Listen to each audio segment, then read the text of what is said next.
Welcome to Forbidden History. I thought for a long time about what the opening episode of the channel should be.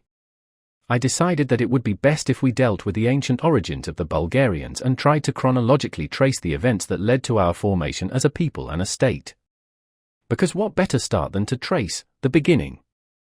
The origin of the Bulgarians is a topic that gives rise to perhaps the most fierce disputes among academic circles, as well as among ourselves. There are a number of theories and hypotheses about who we are and where we come from. Today we will try to sift the facts from the untruth, because in history, in most cases, truth is a subjective concept and depends on the time, the era, and the hand that wrote it. We will start with a collection of texts called Patriotic. It is said that it was written around 1680 in the lands of the former Kazan Khanate, by order of Sayyid Jagfar. The collection contains amazing stories and chronicles about the past of the Bulgarians, Khazars, and other peoples, tracing their history from 15,000 BC. Today, the authenticity of this collection is strongly doubted by modern historians, but there are those who claim that its content should not be lightly denied. But let's leave aside the disputes on the issue and consider the texts in question. The collection Patriotic claims that the Bulgarians created the first state in the world around 15,000 BC and it was called Idle. This early Bulgarian state consisted of 7 tribal communities. In addition to Bulgaria, it was also known as Idle and Araui. Idle means the unification of 7 Bulgarian clans. It comes from Fide, 7 and L, clan. All 7 clans began to call themselves Idelians after the name of the state, but also Bulgars as the national name of this state, Bulgar, and by the main name Bulgara. For the chroniclers, they were all Bulgarians. One of the meanings of Bulgars means Bulg, exalted, and Aryan, free. According to them, after the collapse of the Idle state, its successors were the current Bulgarian state, as well as the Sumerian, Indian, Cretan-Mycenaean, Trojan, Etruscan, Hun, Kievan, Khazar and Hungarian. And indeed, there is a lot of evidence that the Bulgarians inhabited the lands of Sumer, ancient India and present-day Afghanistan, but this will be discussed in some of our next episodes. Today we will focus on the history and life of the Bulgarians inhabiting the Balkan Peninsula, where we, their descendants, live to this day. Thanks to archaeological excavations, exceptional finds of enormous importance for our history have been discovered on our lands. Such are the discovered ancient salt pans near Provadia. The creation of this complex is dated between 5600 and 4300 BC. This is the oldest salt mining center in Europe, which also became the first prehistoric urban center on our continent. Another archaeological find is the discovered Neolithic settlement near the village of Ohoden near Vratsa, dated from the 6th millennium BC. Remains of an ancient temple were found there, as well as human skeletons about 8,000 years old. Another such example is the found Varna treasure, which dates back to the 5th to 4th millennium BC and impresses with its elegance and precise workmanship. The significance of the ongoing new discoveries is that the Balkan Peninsula is becoming the center of a prehistoric civilization that begins to spread throughout the lands of Europe and which is much older than the Sumer and Egypt we know. Is it possible that this civilization was Bulgarian? Here we come back to the texts in Patriotic, where it is claimed that the Bulgarians inhabited the lands of the Balkans from at least 15,000 BC. But since we still do not have irrefutable evidence, let's move on.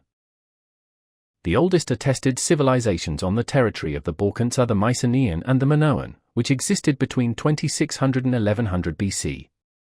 The development of these civilizations is associated with the dominance of the Pelasgians, the name of a people first described by Herodotus.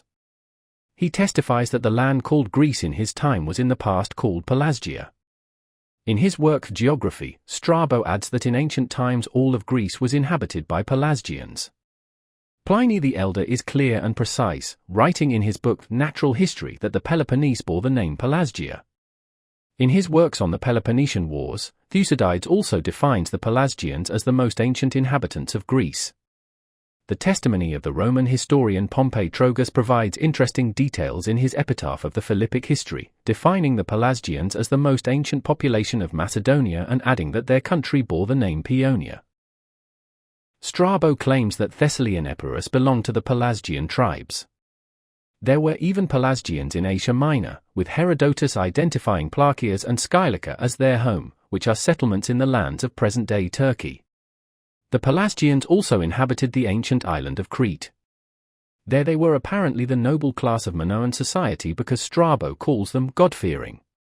This remarkable people also colonized the Apennines. We learn this from Plutarch's book, The Life of Romulus. He claims that the Pelasgians traveled most of the inhabited world and conquered most of the peoples, and when they settled in the lands of Old Italy they founded Rome. Later these Pelasgians became known as Etruscans. It should also be added that at the end of the Bronze Age the Pelasgians were the greatest threat to Egypt. They, together with other Thracian tribes such as the Mysians, Dardanians, and Bessians, represented the so-called Sea Peoples, who almost took over the country of the pyramids. The pharaohs Ramses II and Meremptah saved their country by hiring some of the Sea Peoples to fight against their fellow. Why do I say with other Thracian tribes? In his Iliad, Homer lists the Pelasgians alongside several Thracian tribes, which is why historiography speaks of a Thracian-Pelasgian culture. The observations made on the numerous cultural similarities between the Thracians and the Pelasgians, as well as the similarities in the manufacture of ceramic, gold, silver and bronze products also give reason to believe that they are from the same ethno-cultural community.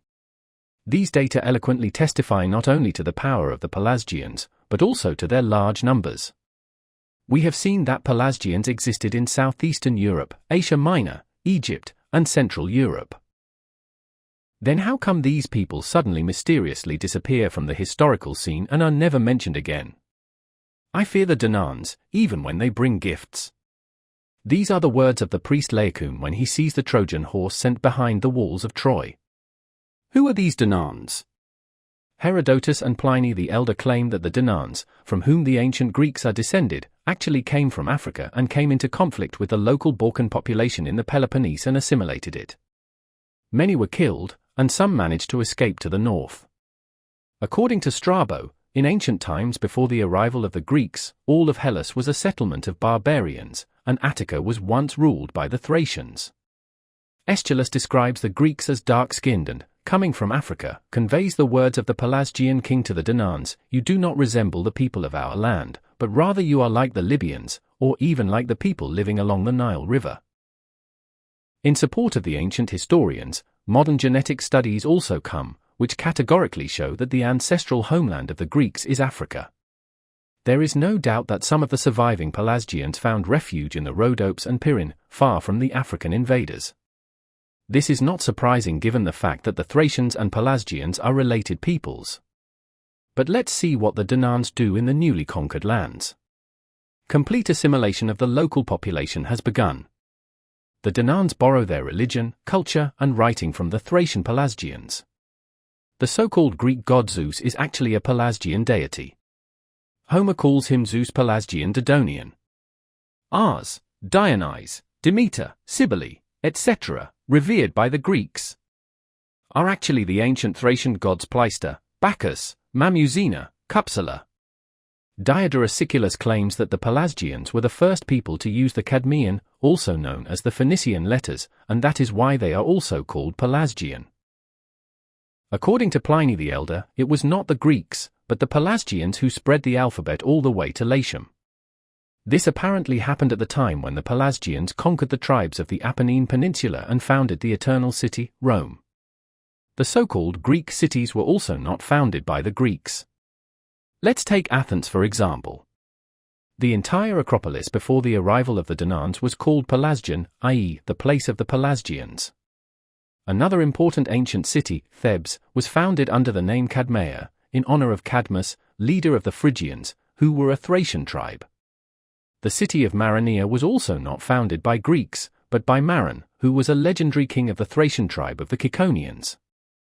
We will stop here because the examples are endless.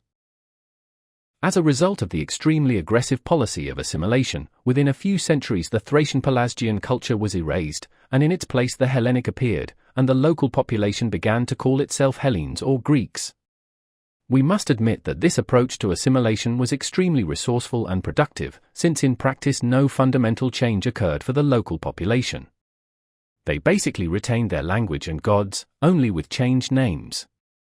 One culture was replaced by another, without any radical changes actually being made in the livelihood, traditions, and customs of the local population, which is the main reason for the successful completion of the assimilation process. We have all heard the story of the Trojan War, and there is hardly anyone who has not seen the epic film Troy with Brad Pitt. Some are moved by the love between Paris and the beautiful Helen, others admire the strength and courage of Achilles, and still others by the heroic and tragic end of Hector. Let's take a closer look at what this conflict actually was. It is believed that the period in which this war lasted is 10 years, from 1193 to 1183 BC. The two warring parties were the Trojans, along with their Thracian allies, and the Achaeans, led by the fair-haired King Menelaus and his bloodthirsty brother Agamemnon. So far, everything sounds good. According to official history and what is learned today, however, the Achaeans were actually Greeks. This is where the widespread lie that Greeks participated in the Trojan War comes from, and on a global scale, the less familiar audience even considers the entire war to be an inter-Greek conflict. In reality, Greek participation is limited to the presence of the Danaans, who were an auxiliary army of the Achaeans and had a more peripheral participation in the war. Homer is a thorn in the side of modern historians. In his Iliad, he never once mentions the word barbarians. And this name was used to refer to all peoples who were not Greeks and who spoke a language different from the Greeks. This seems strange, to put it mildly, given the fact that in their works, ancient writers did not miss the opportunity to call non-Greek peoples barbarians. Then there are two options: either the war was purely and simply a conflict between Greek peoples or no Greeks participated in it at all. Let us first consider the origin of the Trojans. According to Josephus, a first-century historian, the descendants of Tyre, who was the grandson of Noah and son of Japheth, were called Tiras and settled in Anatolia. In the 13th century BC, the Egyptian king Merenptah provides us with the earliest information about the people of Tyre, mentioning them by the name Tertia or Tarush. Tyre himself was later revered by his descendants as Tarush, the god of war. The Attiro River was also named after him, as was the ancient city of Troas, later called Troy. Centuries later, Homer called them Dardanians, Phrygians, and Anatolians, and later the Greeks called them Trojans or Trojans. That the Trojans descended from the Dardanians is beyond dispute. This is also evidenced by their entire royal dynasty, which can be traced back to Priam, who reigned during the Trojan War, to his great-grandfather Troy, who was the grandson of King Dardanus. However, the people of Dardanus were called Dardanians, i.e. figuratively speaking, the Trojans are the grandchildren of the Dardanians. But that's not all. Before Dardanus appeared in Asia Minor, these lands were ruled by the Teucrians, named after their king Teucer. They were in alliance with the Dardanians, and some historians believe that the Teucrians were one of the sea peoples who came into conflict with Egypt. And as we have already learned, these sea peoples were made up of Pelasgians, Mysians, Dardanians, and other Thracian tribes. From Herodotus, we know that a few centuries after Dardanus and Teucer, immediately before the Trojan War, the brotherly peoples of the Teucrians and Mysians crossed back from Asia to Europe and conquered all of Thrace up to the Peneus River. I deliberately allowed myself this digression with the history of the Trojans, since it is important to know that they are of Thracian origin and categorically have no connection with the Greeks.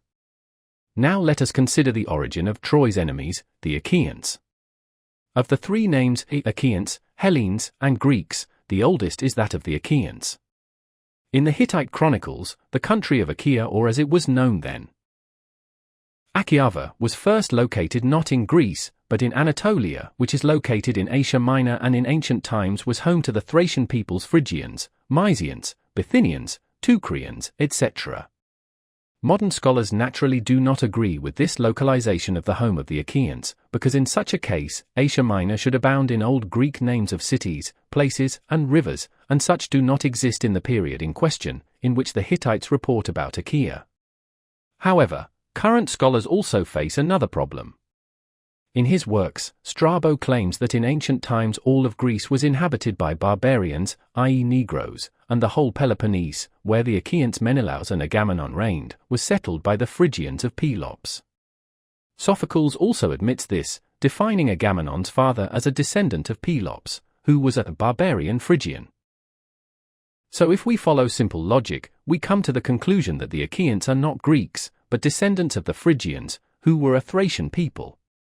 Even the famous linguist and Hellenophile John Chadwick admits that the names of the cities of Mycenae and Athens, which were under the rule of the Achaeans, have no meaning in Greek and were given by people using a fundamentally different language.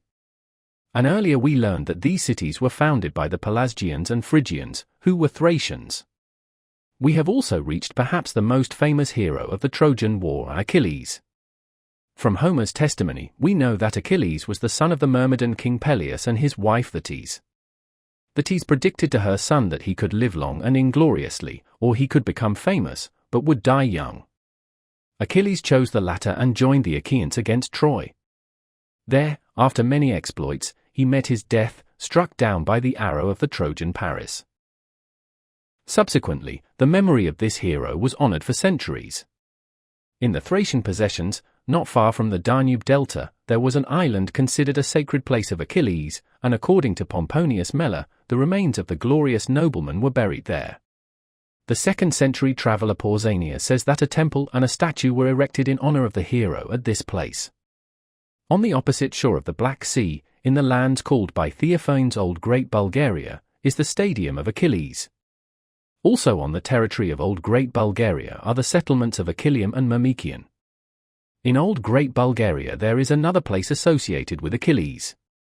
Ancient sources tell us that near the delta of the Dniester River is the Tower of Neoptolemus, which was the nickname of the son of Achilles. Let's see what the 6th century chronicler John Malala says about Achilles. And so Achilles went with the Atreides, leading his own army of 3,000 people, then called Myrmidons, and now Bulgarians. The Greeks called the Thracians who inhabited the region of Thessalia Myrmidons, which is mentioned in the chronicle that Achilles gathered his army from there. Translated, Myrmidon means ant, and the Greeks gave them this name because they were numerous and united like ants in an ant hill. The 12th century chronicler John Tsetsa also claims that Achilles was Bulgarian, and then everyone arrived in Aulis with ships. With them was Achilles, the glorious son of Peleus and Thetis, the daughter of the philosopher Chiron. He was the leader of the Huns, the Bulgarian Myrmidons. The 11th century Roman chronicler Michael Atiliatus also claims that the Myrmidons were Bulgarians. Flavius Arrian is the most reliable, since his chronicles are from the 1st to 2nd century AD. He says, Achilles Peleus was a Scythian from the town of Myrmikion, which is located on Lake Maeotis. He was expelled by the Scythians because of his cruelty, ferocity, and arrogant spirit and then settled in Thessaly. And as we know, the Scythians were likened by many ancient chroniclers such as Leo the Deacon, Nicetas Choniates, etc., namely as Bulgarian tribes. Supporting the evidence that Achilles is of Bulgarian origin are the clay tablets discovered in the 1950s near Vinnitsa in present-day North Macedonia. They are dated 16 centuries ago, and 2 of them bear the inscriptions Bulgarian and Achilles. So, after reviewing all the facts, we can categorically conclude that the Trojan War was nothing more than a conflict between 2 countries inhabited by peoples with common Thracian roots. In conclusion, I will allow myself to quote an incident during the correspondence between the Roman Pope Innocent III and the Bulgarian Tsar Kaloyan from 1205. When the delegation from the Vatican arrived at the Bulgarian Tsar, they began to explain to him that the Roman Empire was very ancient, and since it was founded by participants in the Trojan War, the young Bulgarian people should listen to the advice of the old Romans. At these words, Kaloyan laughed and replied, "Who would know better than us about Troy and the war against our ancestors?" Unfortunately, it turns out that the Bulgarians knew much more about themselves 800 years ago than they do today. This is the advantage of having a powerful state that plays a significant role in politics, and your people are filled with pride and self-confidence, then you can afford the luxury of studying your own history in a pure and unadulterated form. A privilege that we see that today is denied to us precisely because of the lack of the reasons listed above. This concludes our episode today.